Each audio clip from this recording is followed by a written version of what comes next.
Yo, what's up? We're gonna continue where we left off in the last episode and we're gonna venture deeper into this dungeon. Starting off with the location that reminds me of Borderlands. I mean, whenever you finish fighting with the boss in Borderlands, then there is always a way to come back to the beginning of the instance without having to backtrack through the entire place, and this kinda looks like it. Anyways, I ventured deeper into the dungeon and I have noticed there is quite a lot of skeleton warriors as well as wights, which we had to deal with in the first place. There is also quite a few different trap types throughout the entire dungeon, and you've just seen one of them that I just sprung without even knowing about it. What you can see on the ground now is a vapor type trap that somehow I haven't managed to activate.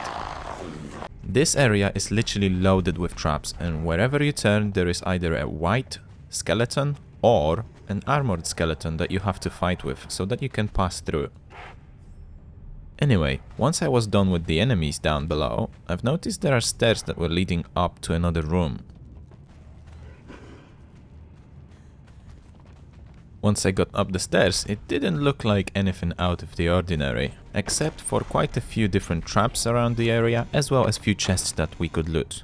And then there is this room at the end of the hall, which is protected by two traps. If you thought that two traps in this area will be enough, then joke's on you, because there is another one hidden in the chest that we had to open in order to get the rusty key, which in turn will be required to get some additional treasure from different rooms.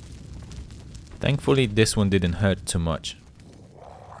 I'm not sure if I am right, but what we could just see in front of us was He Who Walks Below, and I think he is yet another world boss that we will have to deal with.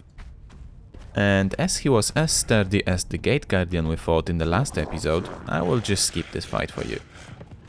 I don't know what is it about these white bosses, but every time I fight one, be it a mini-boss or a world boss, it takes me 2 to 3 minutes to even defeat them, so I guess it's really time to get a better equipment really soon. Yeah, granted I've got quite a few legendary weapons at this point, but there is only a few that I really like using, so it's either daggers or two-handed swords. Everything else for me is kind of meh. And the biggest problem for me with the legendary weapons that we currently have is that I don't really have any means to repair them in case of them failing on me. Yeah, they have way better durability rating, but once they fail, I can't fix them. Once we defeated the boss, we then have an access to two rooms that were up the stairs. In one of them, I have found yet another rusty key that we will need so much.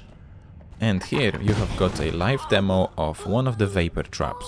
They leave a noxious gas cloud once they were activated, so try to stay away from them. We then had to fight a few remaining armored skeletons before proceeding into another room. They are more of an annoyance than a challenge, but we still have to get them out the way just in case if a stronger enemy appears and we have to fight it. And then there is this, a big open room that I want to explore so badly, but once again we are greeted by the enemy standing right in front of us, in the middle of this area. I guess just by the presence of a single enemy in this location, that this is either a trap or a very tough fight ahead of us. And I guess there is only one way to figure it out. And as I wasn't aware of what's to come, I was slowly and cautiously paving my way through to this mysterious character. And first of all, I have changed my two-handed sword for daggers just because bleeding effect always works better on this type of enemies. And there we go, we have just aggroed them. Let's see what happens. Arena champion with one skull, that should be easy. So I thought. When I've noticed that she single-handedly took quarter of Nox's health within few seconds, I definitely knew it's the time to GTFO from here. On top of that, me and Nox were barely doing anything to her, so we really had to get out of here. One skull, it will be easy. Damn, like hell it was. And well, it ended up with us coming back to HQ, so I could craft yet another armor. I think I would just make all of available light armor sets at this point so I could get them out the way, and finally start using medium sets as the difficulty hike in that dungeon was unreal. Nemedian scout armor has to suffice for now.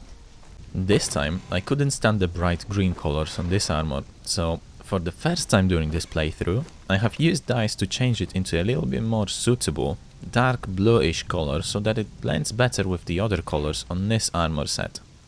And there we go. Now it reminds me of Viking armors that were used on long sails.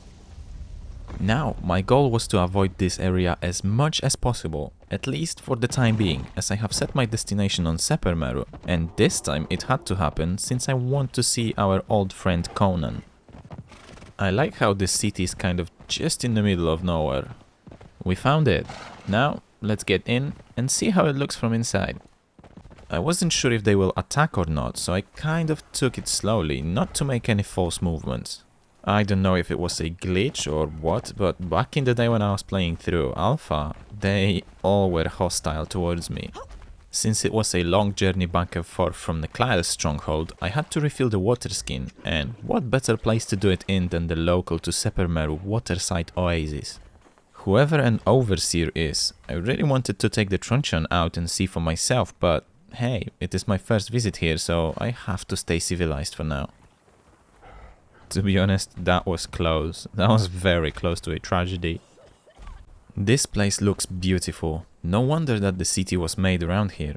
Obviously, there is the water problem that Oasis has solved, but sightseeing must have been among one of the reasons. And this is sick. I really hope I can find and use one of these armors for myself. When I was searching through the city, I have found these brokers or merchants, however you would like to call them, and they were selling different kinds of stuff. Some were dodgy, like this mysterious meat soup, and some genuinely useful, but overpriced to hell. I carried on searching for potential loot or points of interest when I have wandered too far into Sepermeru's dark alleys and I was being chased by a gang of angry bandits. There were quite a few of them, more than I could have expected.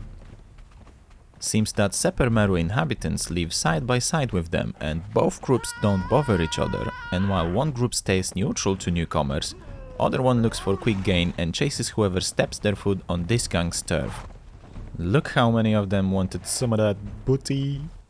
Anyway, I had to get out of here before it escalates too far. So I ran outside the town thinking I might be safe in here when I've noticed there's like 10 or 15 of them chasing me, and right before me there are rhinos and scorpions. Talk about from bad to worse. Here we've got yet another suggestion by Moonraven. I was searching for this specific building, which is Razma's house, only to learn how to craft the Relic Hunter armor, as since episode number 12 the only thing I am lacking is the pair of shoes to complete this set. And here we go. Once you interact with the mask, you'll be able to learn Relic Hunter armor and Relic Hunter epic armor. This city looks even better at night, but I guess with the dark daytime, creatures of the night are showing themselves up, and as I was going around the city, I got ambushed by Prowlers, Plunderers, and their bandit leader. As usual, we swiftly dealt with them and carried on with our traveling. When I was trying to get to the north part of Sepermeru to visit Altar of Set, I have spotted that one of the giant scorpions was chasing Nock, and since we didn't have a chance to fight with one just yet, I have took this opportunity only to realize they are not as hard to fight as they look. Then I got to the temple quarter, and right next to the altar you can find a loot chest with few valuables inside. Then my curiosity led me to jump over this fence, and once I got inside I was like, right boys and girls, do your thing, I'm out of here. Nearby you can find Tektosa's journal, which also teaches us how to clap. As if you really have to learn it. Near the pillar, or a shrine, whatever this is, you can find a ghost and yet another journal, this time written by Harlot. And now I present you the star of tonight's episode, Mr. Conan himself. This is going to be a lengthy conversation with Conan, but that's how we are going to finish today's episode. So you live, and we meet again. Tell me, have you had a good chance to look around? Seen your fill of these exiled lands? It's not too late to get back on that crucifix. Any fool can see that you need answers. Left hanging for the vultures on that cross. A cursed bracelet that keeps you trapped in this place. Everybody trying to kill each other. I should leave you all to your fate. I don't have the stomach for sorcery. Give me a foe that I can strike with cold iron. Ah! I'll be here a while. His wine tastes like boiled camel's piss and the bread's half weevil, but I'm comfortable enough. If you have questions, ask. I wandered for a while after I pulled you from that cross. In the south, I found desperate souls and Darfari man-eaters.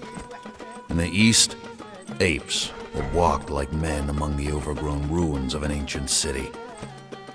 I found an amphitheater where the ancient dead walked, and the memories of ancient battles stained the sand. It stank of sorcery, so I left.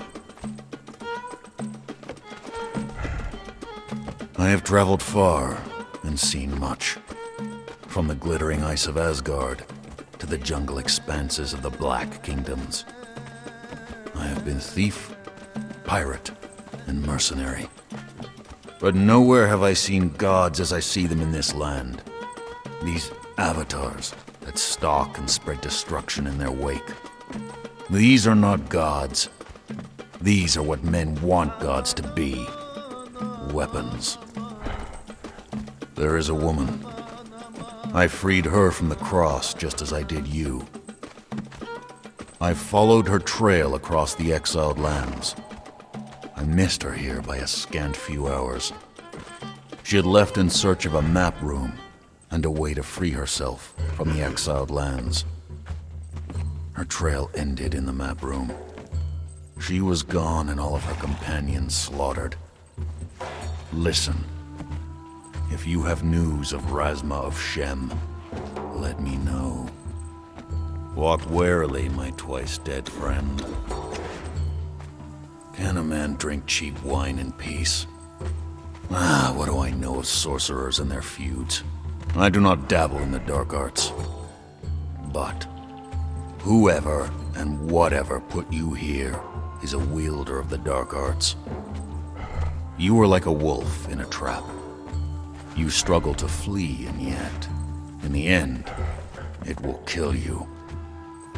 Be smarter.